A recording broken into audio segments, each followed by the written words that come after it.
Good morning and welcome to another edition of Guide Day here on BTL. This is actually the third Guide Day of the 2024 season, a new addition to the BTL family running. We're starting every Friday. Eventually, it's going to peel off to be probably every other Friday, but I wanted to kind of get in the swing of things, talk to a bunch of different guides from across the country, kind of give people an idea of what they can expect if they're traveling for business, if they're looking to take a destination trip. We kicked off with some exotics and the Florida fishing with Captain Justin Jones down in Florida with the clown knifefish and the peacocks and the Okeechobee bass, both on artificial and the golden shiners.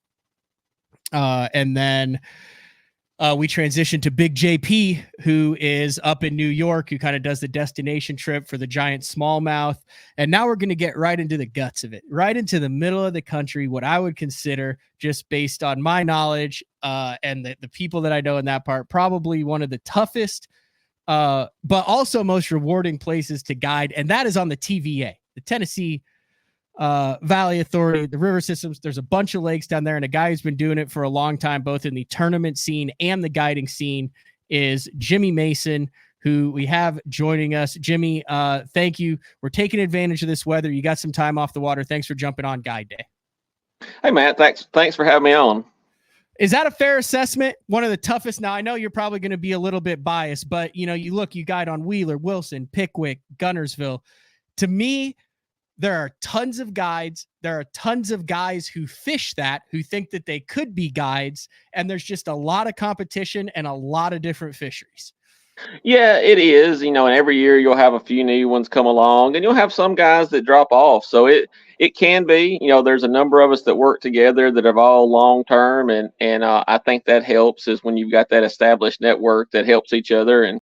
But yeah, it can be.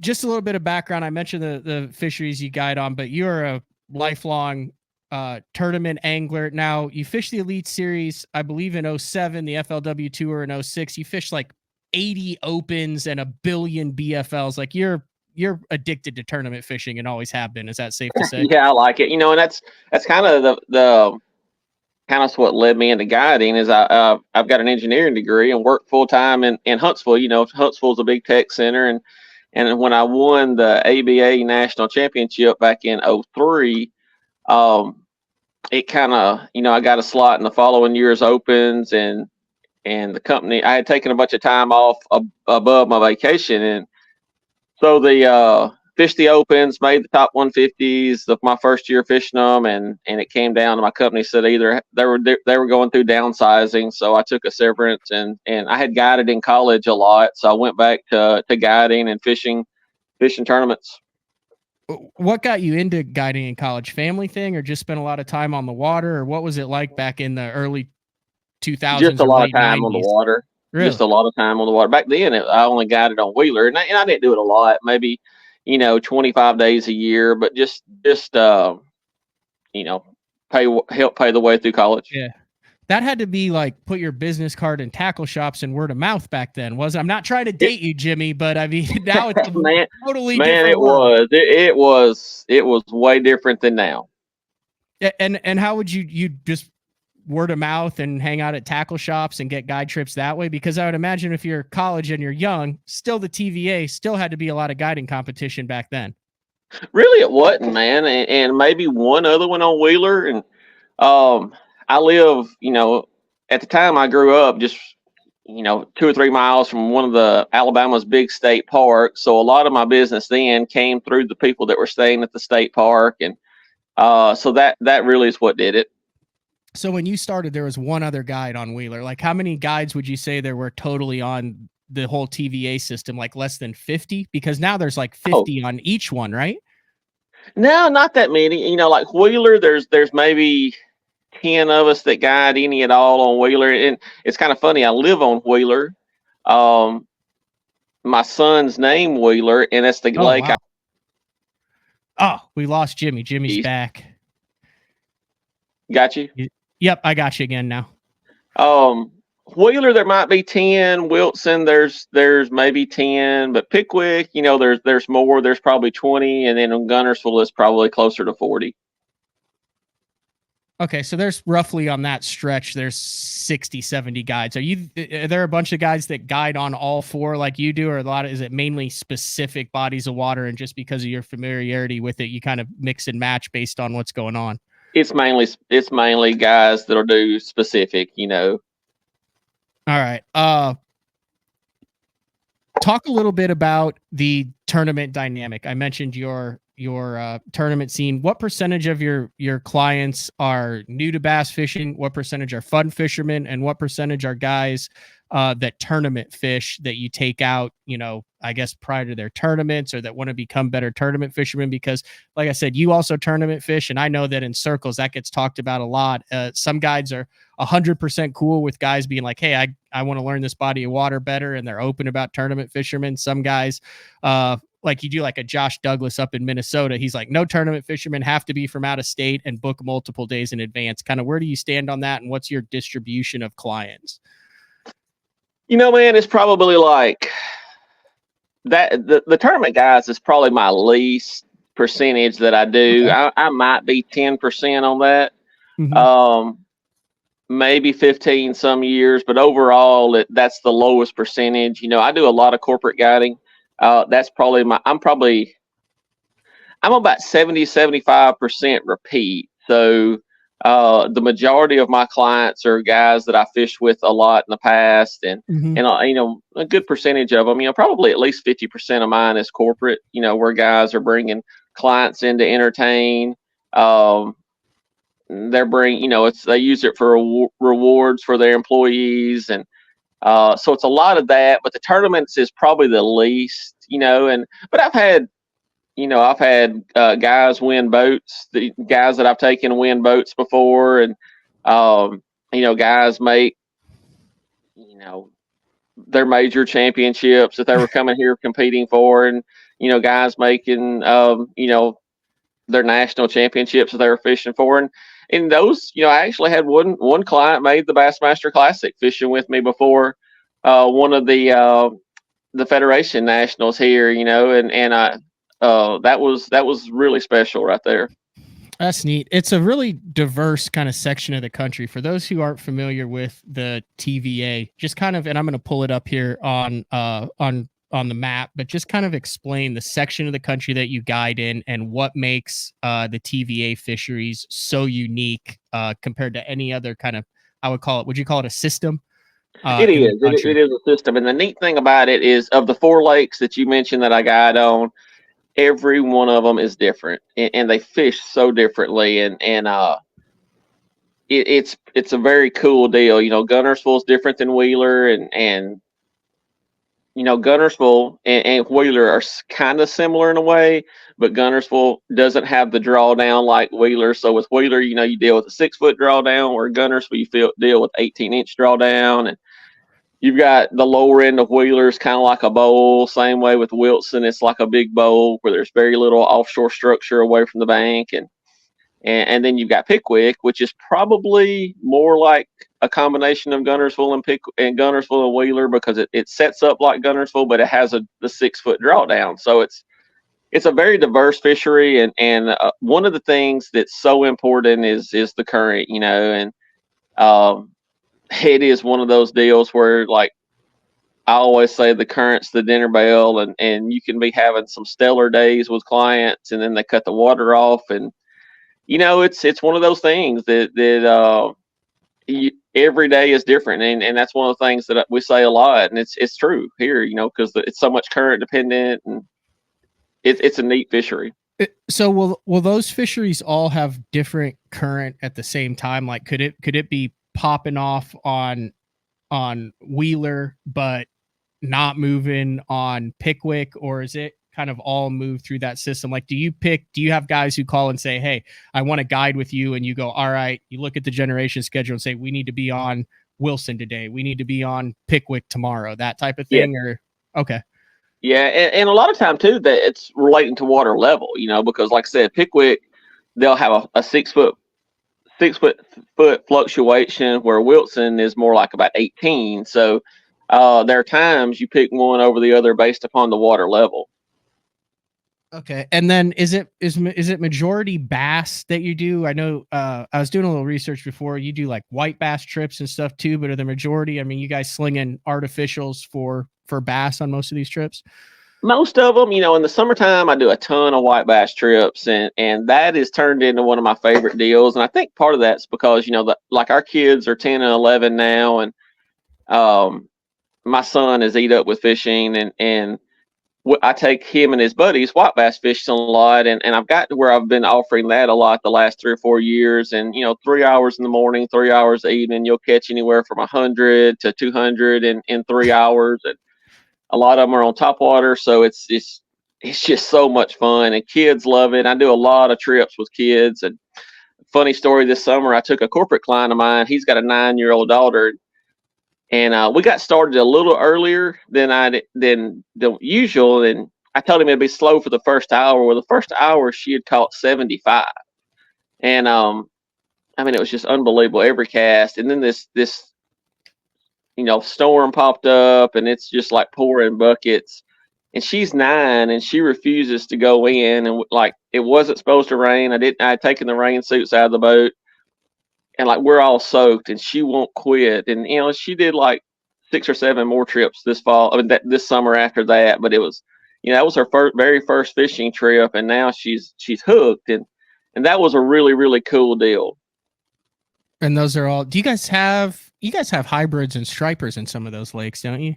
We do. The biggest striper that I had, saltwater, that I had a client catch this year was 27, and that was actually on like a shad spawn largemouth trip. And man, it was, when it hit that spook, it was like you hear those bowling ball out of the sky bites, and that was definitely one of them.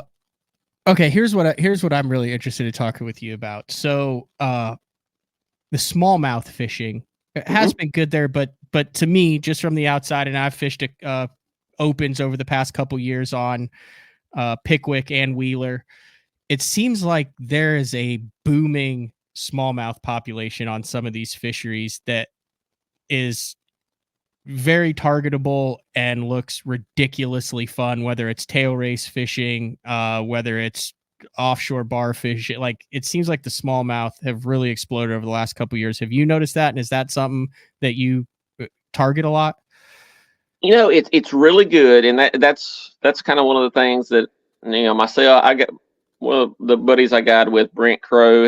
Myself and Brent kind of have the reputation of the two most noted smallmouth guides, and it is, yes, it is good.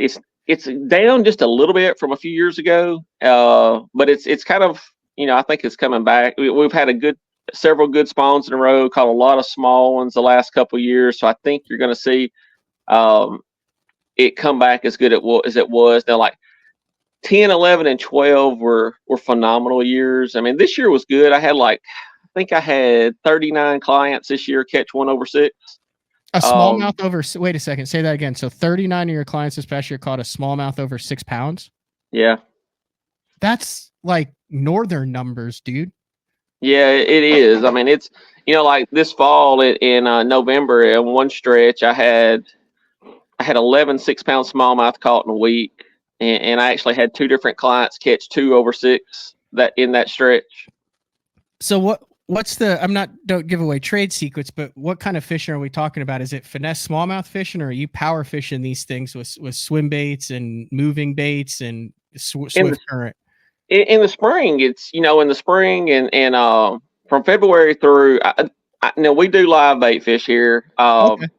That's interesting. I didn't know that. Yeah, just in the fall. I mean, it's kind of one of those. I always say it's a kind of a Tennessee River tradition. But like late September, October, November, probably about half of my trips are live bait with yellowtail shad. That's the only time of the year I do it.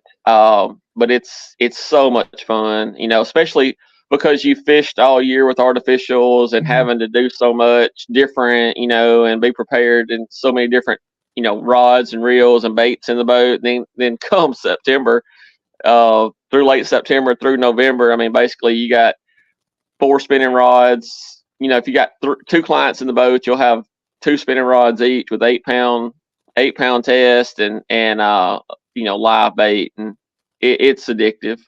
Is that more consistent bite then? Like, let's say you're out with Yeah, it's your extreme. wife, I mean, your like, kid, your girlfriend, you'll whatever. catch, honestly, that time of year. The artificial bait fishing can be a lot tougher. Yeah, And you'll catch twice what you catch, minimum of twice, probably closer to 3 times what you will on artificial. I never even. But And you'll do that. it's really there's a lot of art to the live bait fishing. At times you can set the boat up where, like, a person on in the front of the boat doesn't get a bite, and the guy in the back of the boat gets all the bites, or vice versa. So it's more precise than a lot of people hear the term Mhm. live bait fishing, and man, and honestly, now with the forward facing sonar and electronics, I mean, that's adds to it even more. And Now, to, you learn, just like everybody talks with forward facing. I mean, you learn so much about the fish with it. is that mainly smallmouth though, or is that like anything that swims in there? Because I would You catch imagine. anything that Oh, swims. I mean, a lot of days you'll catch 7 to 8 species, and just you get a lot of bites. And just like in the Great Lakes, I mean, you catch so many sheep's head, drum, sheep's head, whatever they call them up there, and you same way here. But like I tell a lot of clients, and you catch a number of 8 or 10 pounds of those in a day. Those get you ready for when that 6 pound smallmouth bites. And a lot of times I think guys are much better at fighting fish and landing fish after mhm. they've live bait fished and caught and got a bunch of bites. All right. That kind of got me off track with the live bait, but you're kind of describing the seasons specifically with the smallmouth. I'm interested in kind of going back on what you do kind of winter and spring wise. Like, when's the best time to go? Like, if I have never tangled, like I fished all these, and I think the biggest smallmouth I've ever caught's like 3 pounds, Jimmy. It's really bad. I always go after spotted bass and easy largemouth because I'm scared at it open. I'm trying to fish for points there. But when is kind of the best time if you wanted to jump in the boat with you and do like a smallmouth trip? When is the best time when you would like a guy with you? Mid-November, or I'm sorry, mid-February through the 1st of May Oh, so is that's the coming up. time. Yeah, it's coming up. Are you like booked out already for that, or? I've got I have 2 days left open in April. Okay. So you gotta So get on that. If you yeah, want that. and that's one of those funny things. Like, so often, the majority of my clients that I fish with that I have in March during that time period have fished with me, the last 4 to 7 years during that time period, and they just rebook the same dates. I'll always wait till the tournament schedules come out. Because we have a lot of tournaments here in Alabama that you can win really good money and not have to travel as much, and that's one of the reasons that I haven't fished as much, like the opens and all, because but I'll wait till the tournament schedule come out, and then I'll start sending out text in a certain order, guys that have fished with me the longest, then where they can solidify their dates first. Yeah. You mentioned the tournaments. That's something that I know certain people are nervous about, is they want to go on a trip regardless of where it is, but they don't want to book on top of a major tournament. They don't want to be out there with 300 boats. Talk about how you deal with that, because at some point on any of those 4 lakes, there's a 150 to 300 boat tournament, high school, college, ABAs, MLFs, Bassmasters. Something's always going on these TVA fisheries. So how do you work around the pressure, especially in that pre-spawn, spawn, post-spawn period when all these lakes are kind of at their prime? Well, it's one of those things. There's certain times that you'll avoid a certain lake one week. Okay. Like, if I try not to fish during the opens, or in the lead or whatever. Like, on Pickwick this year, you got the college national championship Yep. in May, so I'll do everything on Guntersville. That probably, I mean, I think I've booked majority of that week on Guntersville so far, and uh, you try to avoid that, because I mean,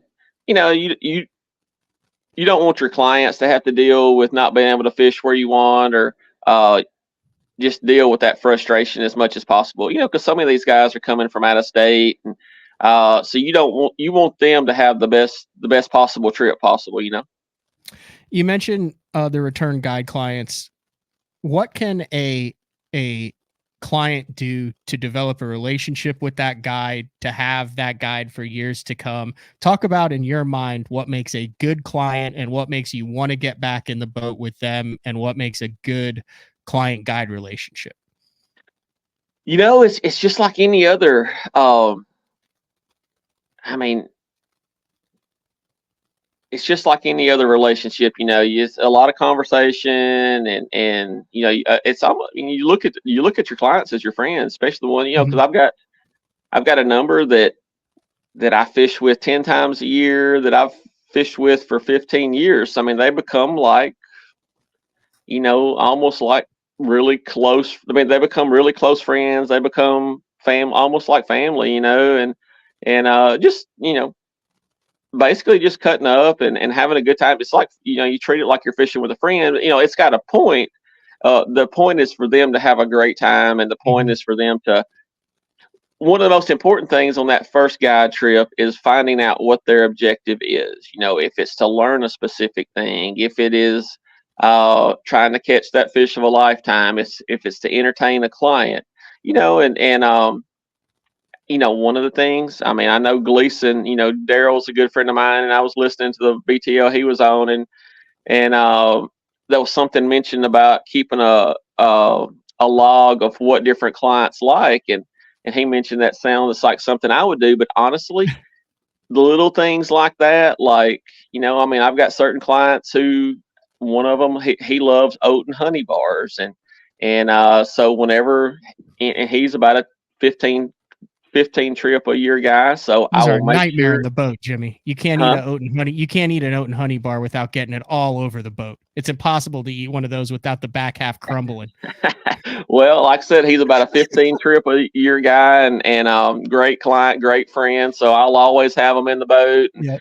There's another client that's a frequent client. He likes knee-caught crackers, so I'll always have them with him. So remembering those little things. Another thing I like to do is when a client catches a 6-pound smallmouth or a real notable fish, I'll have an 8x10 made and send to them, and just as where they see that fish on the wall, they think about fishing with me. That's the other thing. You mentioned all these big fish, but I remember the first time that I went to Guntersville, and I just expected it to just be.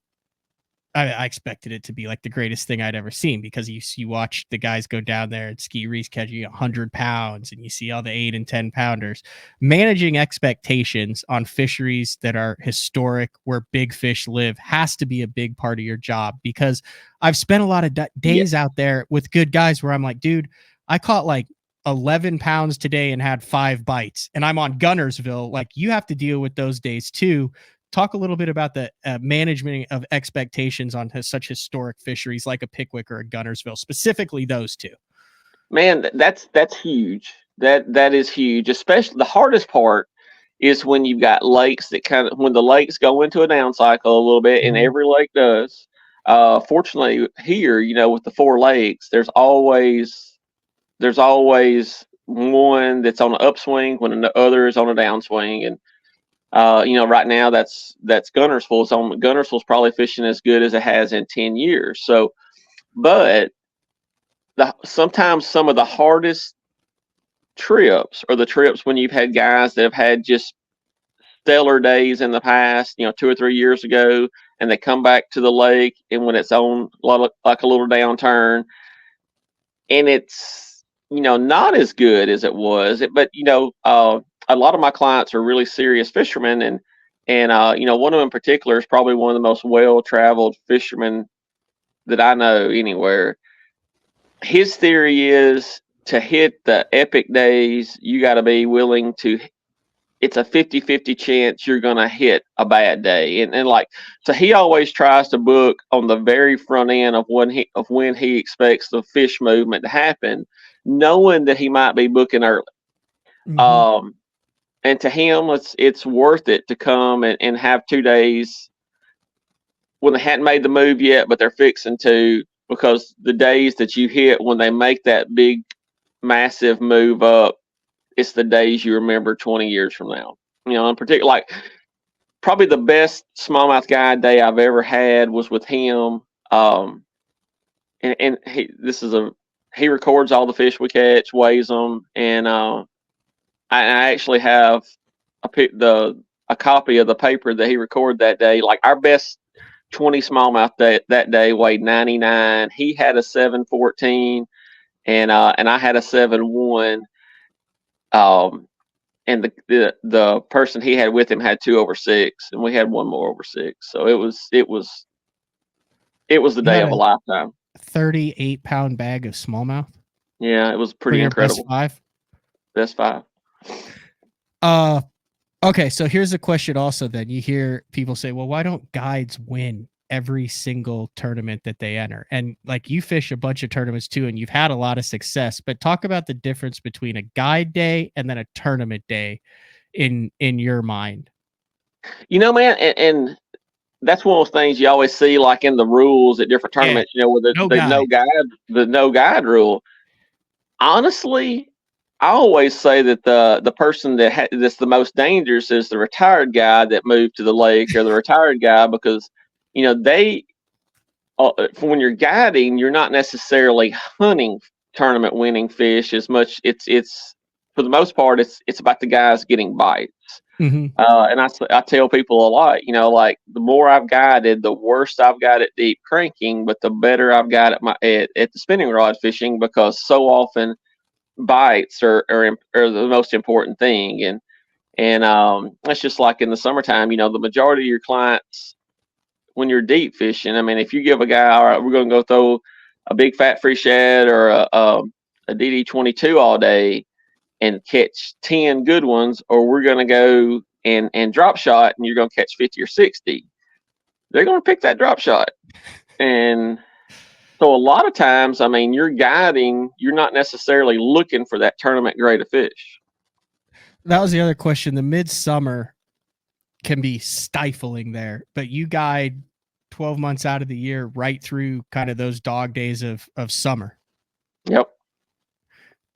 Is that a deal where if you're, I'm just thinking, if you're, going to watch a major event that's taking place on a Wheeler, a Guntersville, a Pickwick or something, you can call and jump on one of the different lakes with you for a couple days and then go watch the weigh-in, or, fish on a different lake that day and then go watch the weigh-in for the Elite Series or the BPT Absolutely. on that afternoon. Like that'd be a fun trip, especially with so many of those TVA fisheries within an hour drive of each other.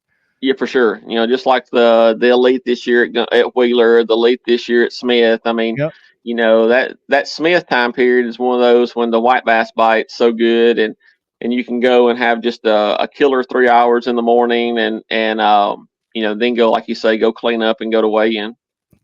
One of those deals where some guys bring their own stuff and you supply it if they don't have it, or if they're in for a corporate event, or how does that work? Yeah, I have everything. I tell guys, if there's certain rods and reel you want to fish with, bring them. Otherwise, I'll have everything rigged in the boat, and mixture of whatever. If I find out if they want left hand bait casters or right hand bait casters, and then of course the spinning. And Even got some 33s rigged up. Hey, don't knock 33. You've had some giants caught on the Go 33s where they just keep reeling and never stop, and all of a sudden they've reeled a 6-pounder right up to the dang rod tip. Yeah, especially in wacky rig season and that. Do you do trips like, say someone does call and say, hey, I don't care what we want to catch, but I do want to learn how to deep crank ledges, or I want to learn how to throw a football on shell, or I want to. You do those trips as well too, more educational. Absolutely. Where there's no focus on catching Absolutely. Numbers. Okay. Absolutely. And that goes back to what I said earlier about, you want to find out what their expectations of the day are, and what their goal for the day is. Largemouth wise, like which one of those would you say is popping off right now for largemouth? Guntersville. Is it Guntersville? 100%. And that's just a cycle of good spawns, and and Pickwick got hot and Wheeler got hot, so there's maybe a little bit less pressure. They had a couple of good spawns. The grass is back, and there's been a steady flow through that lake, and it just. I think Guntersville's probably the best it's been in 10 years, and I keep a camper over there and on the lake, and have been had it there close to 20 years, and I think it's probably as good as it's been in 10 years. The Toyota series that's next month, the weights will be just unbelievable in it. how does that lake continue to produce and not succumb to so much pressure? Man, I mean, the boat ramps are packed every single time and every single day of the year, unless it's like an apocalypse and then there's only 100 guys out there going, look, I'm fishing in the snow. it's unbelievable. I mean, it is unbelievable, and and it's a lot. Every area of the country has got really good fishermen, but it seems like we're one of those pockets where there's so many good fishermen, and that's one of those where you've got so many good fishermen fishing the lake, and um, that lake is just outstanding, man. Is that amazing to you too? Do you sit around and go, how does this lake keep pumping out such Yeah. healthy, good looking fish A with lot this of much people pressure? cuss the eel grass. The grass has changed over there. Of course, if I could go back and bring it back to the old days when it was hydrilla and milfoil, I would love to have that. I mean, because it was so much more fun to fish for me, especially like the frog bite. But the eelgrass came in 10 to 12, 15 years ago now, and it's become the dominant grass. And it's a pain. It can be more of a pain, especially fishing a bait with treble hooks through it. A lot of times you have to change to a frog instead of a topwater in the summer, and fishing just over not because it's mats, because it's mats of floating eelgrass, but um, it's doing a great job protecting the fry and getting a lot of fish up to protecting a lot of fish up to their adults. Is that if you wanted to do the heavy punch and the frog trip, is that where you go in the summer? Yeah, and Pickwick, honestly, Pickwick has got this past year on Pickwick. It was the grass was really good. We didn't have a lot of rain this past year and didn't have any floods last spring, so the hydrilla grew back on Pickwick better than it's been in a number of years. And I feel like we had a great spawn last year on Pickwick. I feel like you're going to see. I mean, the winter trail weights have been really good. I mean, Saturday was probably the lowest that I've seen. I was down there tagging fish for the Bass Cash Bash Saturday for it, and it was 23-1, and that was the lowest winning weight of the year so far of the winter trail. It'd been taking like the tournament before, 2 weeks before, there was 11 bags over 20. So the winter weights are really good. So I feel like with the grass coming back like it did at Pickwick, we're going to have a really great there this year. I'm interested in Wilson. The only thing I know about Wilson is you can lock through and catch him below the dam. Is Wilson a good fishery as the whole thing, or is there literally just one spot on Wilson and it's just if they're biting down there? Because that out of those three, Guntersville and Pickwick, Wheeler seems to be in a really solid cycle right now too, as far as weights we saw with the Open this year here. But Wilson's to me is the one that kind of gets left out of that. Talk a little bit about Wilson and then when you like to be on Wilson. I like Wilson a lot. I mean, it's a lake I fish a lot. Wilson is a neat lake. It doesn't fluctuate. It's very little offshore structure. It's a lot of deep bank grass. So you got, like the water willow grass in it. You'll have it out into 5 to 6 foot, and it's just it's a fun and it's full of fish. I mean, you don't have to fish the tail race. I mean, this time of year, a lot of the bigger bags aren't coming in the tail race. So, I mean, they get on the bluffs really good. They get on the docks really good. It's just a fun lake to fish. You catch it, man. You can go, like you can take a shaky head down the bluffs. You can take a moving bait down the bluffs. You can fish docks. I mean, it's a lot of different ways to catch them. Do you enjoy doing the tail race thing, or is that a little stressful? I do. No, I like it. You get aggravated sometimes with, I say aggravated, it's just like any other area sometimes that they can be crowded. You just have to, just work around and just avoid, other boats or just kind of, give everybody their space and all that, but I enjoy it. Do you have a website? I was looking for it. I don't know. Yeah, it's being rebuilt right now. Okay. It'll be back live Monday. I've had a company building a new one this winter, so but it'll be back up Monday. It's www.jimmymasonbasspro.com. Okay. 1 second. BASSPRO.com. JimmyMasonBassPro.com. Then can also get a hold of you on your social medias. Yeah. Okay. And do you do like fishing reports and updates if people want to kind of keep up to what's going on the lakes? Or so I do. I post on Facebook some. It's kind of that's one of the things you were talking about, the competition between a lot of the guides. I mean, Yeah. one of the things I always say, the busiest guides post the least, and that's kind of the way it is around here. Just because, I mean, sometimes you want to fly under the radar just a little bit with other people, um, especially during them peak times. A lot of times, I'll post after like a particular bite's over. You're really good about marketing. Like I mentioned this on a BTL a while ago. Like you can't like open up a magazine, watch a TV show. Like you're all over for like the Pradco and Booyah, all sorts of different stuff. Like you do a lot of behind the scenes PR stuff and working with your sponsors as well, because for you're heavily sponsored on the fishing side and the guide side, probably one of the most. And it obviously goes back to your pedigree and what you've done over the course of your career. But for a guide, you do a lot in the industry as well. That's one of those things I try to work real hard at, and develop the relationships, and like Daryl said, that that when y'all were talking, it is all about relationships and getting to know people, um and I mean, you definitely work hard with it. Yeah, and you'll have all the rates up on your website. What does it run if I want to go do a 3-hour white bass deal in the morning? Like, because that sounds ridiculously fun. Especially if I had kids, which I do not, but if I did, like that would be awesome. Especially you're going through the area, get a half day in, catch 50 fish, and be on your way. 100%. That's 250 for actually. Oh, I wow. advertise it as 2.5 hours, but that's 250 for 2.5 hours. Okay. But I'm one of those guys that a lot of times I run over a little bit. A 4-hour trip is 350, and then an 8-hour trip is 450.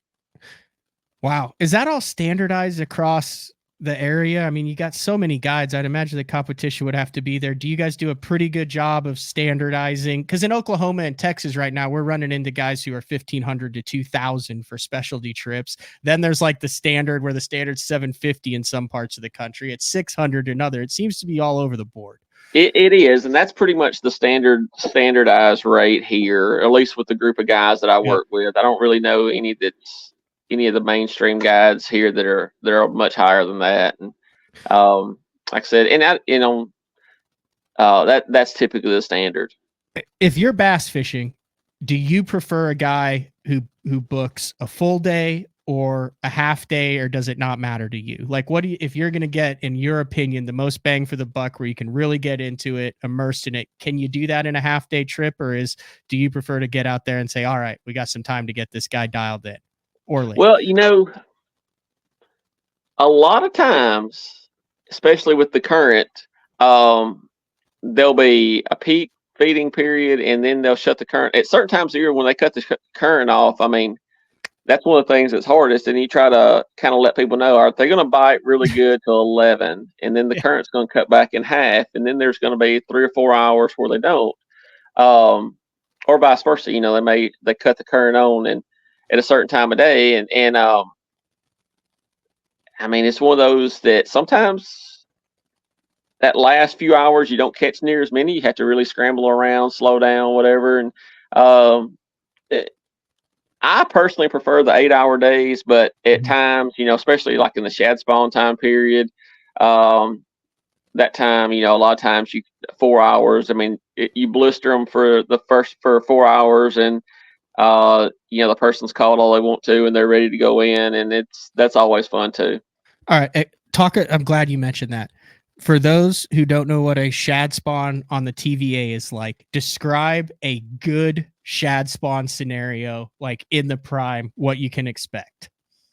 That's one of those, you're at the boat ramp and it's still dark when you get to the boat ramp, and you try to get you're on the water with your lights on, and you're trying to get on, the grass lines or the rock or wherever you feel like, wherever the shad are spawning, and you want to be there at the crack of daylight, and it's game on for the first 2 to 3 hours, and it's amazing, especially when you got guys that don't fish a lot, how that light switch effect is. It's like how surprising it can be. But I mean, it's just a fury of feeding, and it's such a fun time of year to, you catch them on top, you catch them on the booyah spinnerbait, and it's just, I mean, it's such a fun time of year to fish.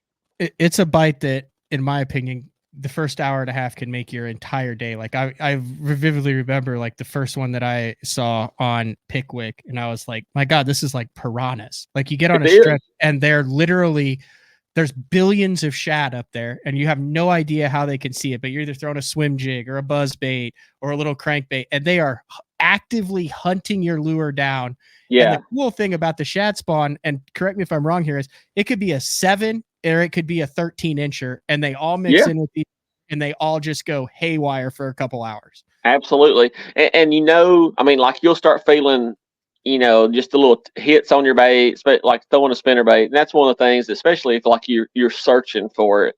A spinner bait's my favorite bait to throw. And when you start feeling those little like short strikes or little where the shad are hitting your blade and causing that disturbance of the blade, you're really close to getting bit. And you'll retrieve your spinnerbait in, and there'll be a little cloud of shad around it. I mean, it's fixing to be game on, and that's so fun. All right, shad wise on Wheeler, what are the ones with the little yellow on them? Like that That's one, a I'd never that's the seen one of thread those fins. before. But it's got like yellow on it. Yeah, that's the There's ones thread that look fins. like ones out of Grand though that like don't have any yellow on it, and they're smaller. Our And then thread there's fins get up to about 4 inches, and they'll have okay, that chartreuse stripe down it. You'll okay, locally you'll hear them called yellowtails.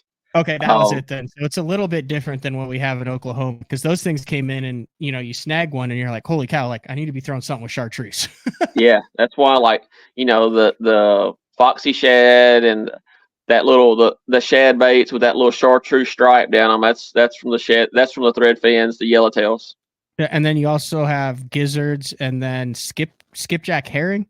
Yeah, skipjack. And what's funny about that is like that there's become an industry around here of people catching the skipjack, and Dude. it's crazy how many guys that sometimes fishing the tail race. That's actually the hardest thing to do is get away from the skipjack fishermen because they're catching them and selling them for catfishing. Wheeler is one of the just tremendous catfish lakes, and there's a lot of catfish tournaments here now, and like big. I mean, we're talking about a lot of them pay $20,000, and you'll have before those tournaments, you'll have 20 boats in the tail races, anchored skipjack fishing, and so it's kind of crazy. But yeah, I mean, they're the smallmouth eat those a lot too. I am fairly certain, and I'm going to show it to you here, that I caught a potential state record skipjack out of Wheeler this year. Really, Is that a big one? that's a big one. That's a big one. Yeah, that's like that was like it was probably about like a 2.5 pounder. Yeah, that's a giant. That was a fight too, wasn't it? Yeah, you're never gonna believe what I caught it on. I caught it on a wacky worm on the bridge, which shows you why I finished 100 in that tournament because I was wacky worm in a bridge. But I was reeling it in, and one just like, and I knew what it was. But I mean, like, is that a would you consider that a trophy skipjack? Yeah, that's a big one. That's a big one. How do you guys target them otherwise? Like little crappie flies? Do what now? Go ahead. I just said, do guys throw like little crappie jigs or spinners or something if they're targeting those? A lot of sabiki rigs. Okay, yeah.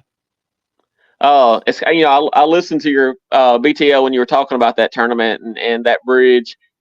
That I went over that bridge yesterday, and it's from the bridge back. It's frozen right now. Really? Yeah. Yeah, you guys are in a. Yeah, that's why you're not on the water probably today. It's just because of that weather that comes through there. Yeah, I'm fishing. We've got an Alabama Bass Trail 100 this weekend, and I'm gonna be leaving tomorrow for that to go down to Logan Martin. It's gonna be cold down there for that, but I usually take some time off in December and January and do some engineering work with Hummingbird on the Lake Master side, just to kind of keep my resume fresh. And guiding over 200 days a year, you need a little break. So I always take that. My new boat will be here next week, and it'll be wide open after that. What do you fish out of? I'm sorry, Phoenix. Okay, so brand new Phoenix 9. Yeah, I got 20. this will be my 14th I fished out Wow. a Triton before that. This is my 14th Phoenix. Any desire to get back on the Elite Series or the top level there, or is that something that you did and you're glad you did it? I'm glad I did it. My son, he's 11. Of course, he wants me to. He would like for me to, and I've requalified once. I think I've once or twice. I know once, maybe twice since I did it, and since I quit fishing, and I turned that invitation down, and not really. I mean, there's so much good stuff around here to fish. I mean, like since my team partner and I have won 4 boats since since I quit fishing them, and there's so much good stuff around here where you can win several thousand, $20,000 or $30,000 a year fishing close to home, and so it's honestly, I mean, like the Alabama Bass Trail 100, we're fishing Sunday at Logan's, a 1-day event. First place is 25,000, and they'll pay back through 20. And so, honestly, I, with the age of the kids, I hate missing baseball games. I hate missing volleyball games, and I don't know that I ever will. What'd you say? He's 11. He's 11. Well, I mean, if the trend keeps going, he'll be on tour in about 4 years. No doubt, because I mean, he is a live scope junkie, and it's amazing, like how good they are. I mean, like of course, he's all about the spinning rod and wacky rig and little 3-inch Yum Scottsboro tackle swim bait, and he and I've he's made the Fishers of Men Legacy National Championship the last 2 years, actually last 3 years. We didn't fish it 1 year because of some storms, but he loves it. I posted a picture the other day, it popped up on my memory where like it was nearly 100 this year in that Fishers of Men Legacy, and like he stood in the live well that didn't have any fish in it, and fished half the time standing in the live well where he could stay wet. And it was kind of funny. Has forward-facing sonar made guiding easier, tougher, different? Do you not? I mean, are you a guy who stands up there and tells guys where to cast, or what? Like I said, you got 200 days a year. What are your thoughts on how that has affected the guide industry? Of course, a lot of people want education. I do a lot of electronics education trips, and it's primarily with hummingbirds, and man, it's really eye-opening how much people want to learn on stuff. And like last year, and a lot of people yes, that's a topic that comes up. If a guy's a fairly serious fisherman, he is all about wanting to learn as much possible about live scope. But you don't, like last year, I had a regular at July at Guntersville, and this was just kind of blew me away. Like we had a really great day. He and his dad each caught. One of them caught 2 largemouth over 6. One of them caught 1 nearly 7. And the most memorable fish, and the fish that he talked about the most, was a fish that he saw bite his worm on the live scope, and it was a 2-pounder. And like that was the fish of the trip he was most excited about. And I'm like, I was kind of like, man, you caught a 614 today. And he's like, man, that was neat seeing that fish eat my bait. And it was a 2-pounder. Mm-hmm. So it has changed it some. People, that's one of the things, if you feel like that people go away satisfied when they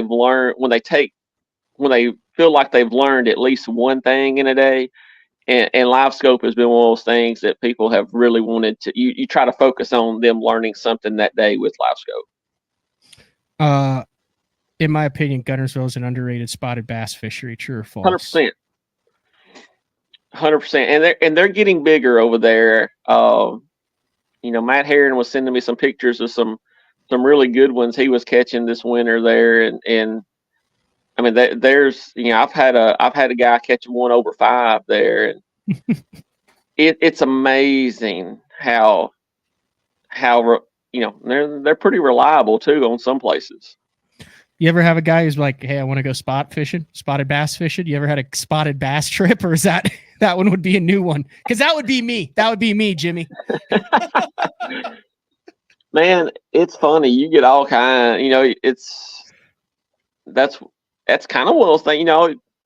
I had a guy years ago, Wilson Frazier. You probably remember him when he was with the travel with the Elite Trail, Yep. he always said that the best way to learn something was to teach it. And at times, those little surprise deals like that kind of force you to have to think and make you. I mean, it helps you as well, you know. When we were on that Open 2-3 years ago on Pickwick, I finished 42nd, all spots. Yeah, so I was the only guy who I think weighed in all spots that tournament. It was, I finished 13th in that one, and the first day I weighed in, it's the Super Slam. All three? I had All three. I had all four. Oh, mean mouth. I had a 4-pound mean mouth. I had right at 20 that day, and had all four. That's the Super Slam. So the Grand Slam is the 3. The Super Slam is the mean mouth mixed in, which would be a mix between, was it a smallmouth and a spot? Smallmouth and a spot. That's freaking cool. They're so pretty too, man. And I know like the TWRA, they're kind of worried about how much they're going to dilute the smallmouth genes, but the spots that are getting into Pickwick, they're Coosa strains. The ones that's come in over the last 15 years or so, they're Coosas, so they're a lot bigger, and those mean mouth are so pretty. I think I weighed in all 4 species both days. And then the smallmouth on Wheeler to me seemed kind of like ghosts. But honestly, and that's one of those things that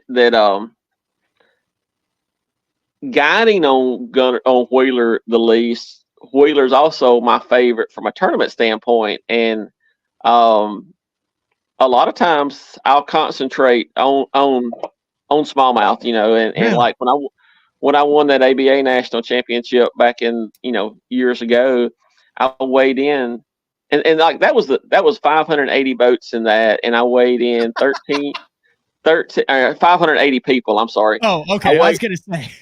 Yeah, it was crazy. It was 580 people. That's actually where I met Clark Ring for the first time. And I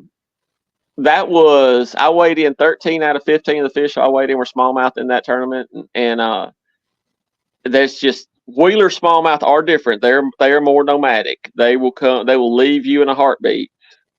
They will leave you in a heartbeat. But they are, if you can figure them out, you can do really well on them. They will. All right. For more information, if they want to get in the boat with you on Wheeler, Wilson, Pickwick, Guntersville, do you do any other like request TVA fisheries, or are those the 4 that you primarily like to? Those are the 4 I do. I'll do a few trips a year, especially corporate trips that on Smith. Like Brent Crow, one of the other ones I guide with. He guides a lot on Smith, so he'll do some corporate stuff down there, and I'll help him. But I typically is just as part of other group. That's the only other lake I really guide on.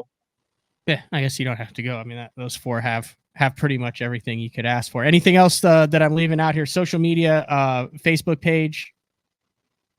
Yes, Jimmy Mason Fishing, and same with the Instagram is J Mason Fishing. Yeah, and then JimmyMasonBassPro.com to check it out. Jimmy, thank you greatly. Absolutely, man. Thank you for having me on. It's definitely it's one of those things. If a person comes to North Alabama, contact me. I get special rates at a number of the hotels, and can save you some money there and some of the VRBOs, and you'll have a great time and have the chance of catching the smallmouth or largemouth of a lifetime. I've had client catch a 10-pounder and quite a few 9s over the years, and it's a very awesome area of the lake of the country to fish. And you get to doing a lot of cool things too. A lot, like every technique you've ever seen on a Bassmaster show or an MLF show, you can do that somewhere on these fisheries. 100%. 100%. All right, Jimmy, thanks for jumping on at Guide Day with BTL as we wrap things up. We will be back on Monday with a live show. Gerald Spohr, BPT Pro, is on, and he's going to do an entire show talking about how you can still make a living in this industry without doing social media. Interested in that one. He reached out with me. He said, can I get on and talk about this? I'm passionate about it. So I said, absolutely. So that's what we'll have. Until then, we will talk to everybody on Monday. Jimmy, thanks again. Greatly appreciate it. Everybody stay warm. See ya.